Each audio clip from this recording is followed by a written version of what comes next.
একটা কথা আপনাদের বলি, অনেকে জানেন না, এই যে তিস্তার পানি বলেন, সবাই বলে চুক্তি কেন হলো না। আমি আপনাদেরকে জানাতে চাই। আসসালামু আলাইকুম বন্ধুরা, আশা করি সবাই ভালো আছেন। আল্লাহর অশেষ রহমতে আমিও ভালো আছি। শুরুতে যে ভিডিওটি দেখলেন, আজকের ভিডিওটি খুবই গুরুত্বপূর্ণ। আশা করি শুরু থেকে শেষ পর্যন্ত আমাদের সাথেই থাকবেন। কয়েকদিন আগে ভারতে সফরে গিয়েছেন বাংলাদেশের প্রধানমন্ত্রী জননেত্রী শেখ হাসিনা। সেখানে বাংলাদেশের সাথে ভারতের বেশ কয়েকটি চুক্তি হয়। যে চুক্তি নিয়ে পরবর্তীতে কিন্তু দুইটি চুক্তি নিয়ে আলোচনা সমালোচনার ঝড় বয়ে যাচ্ছে নেট দুনিয়া এবং দেশে।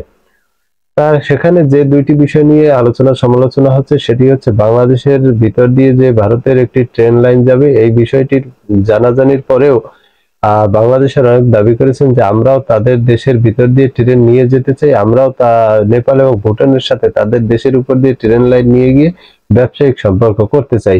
এছাড়াও আরো যে বিষয়টি নিয়ে আলোচনা ঝড় বয়েছে, সেটা হচ্ছে বাংলাদেশের পানি সমস্যা, তিস্তা চুক্তি।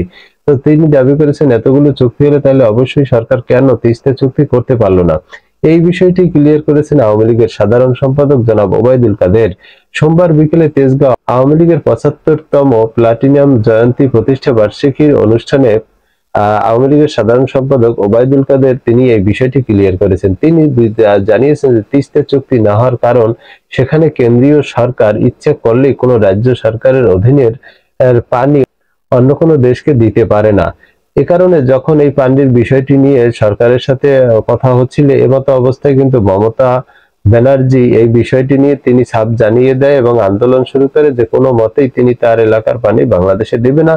যে কারণে কিন্তু আসলে এই পানি চুক্তিটি বর্তমানে মমতা এটার পক্ষে না থাকার কারণে করা সম্ভব হয়নি, এমনটাই জানিয়েছেন সড়ক পরিবহন সেতুমন্ত্রী ওবায়দুল কাদের।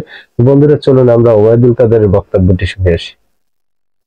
একটা কথা আপনাদের বলি, অনেকে জানেন না, এই যে তিস্তার পানি বলেন, সবাই বলে চুক্তি কেন হলো না। আমি আপনাদেরকে জানাতে চাই, ভারত একটা ফেডারেল দেশ, ফেডারেল রাষ্ট্র। ওখানে কেন্দ্রীয় সরকার ইচ্ছা করলে কোনো রাজ্য সরকারের অধীনের পানি অন্য দেশকে দিতে পারে না। এটা ভারতের সংবিধানে লেখা আছে।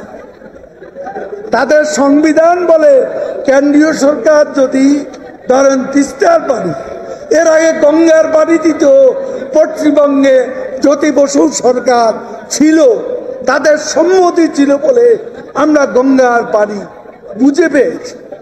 এটাও আপনাদের জানা দরকার। তিস্তার পানি মূল সমস্যা হচ্ছে পশ্চিমবঙ্গে মমতা ব্যানার্জির সরকার।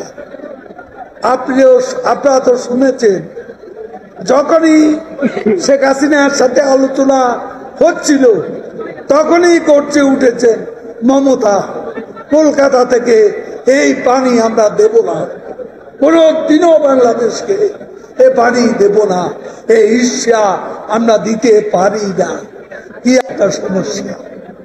তো বন্ধুরা, আজকের ভিডিও এই পর্যন্তই। আমাদের এই ভিডিও সম্বন্ধে আপনাদের কোনো মতামত থাকলে অবশ্যই কমেন্ট বক্সে কমেন্ট করে জানাবেন এবং নিয়মিত সকল সংবাদ পেতে আমাদের চ্যানেলটি সাবস্ক্রাইব করে আমাদের পাশেই থাকুন। দেখা হবে আগামী ভিডিওতে। সেই পর্যন্ত ভালো থাকবেন। আল্লাহ হাফেজ।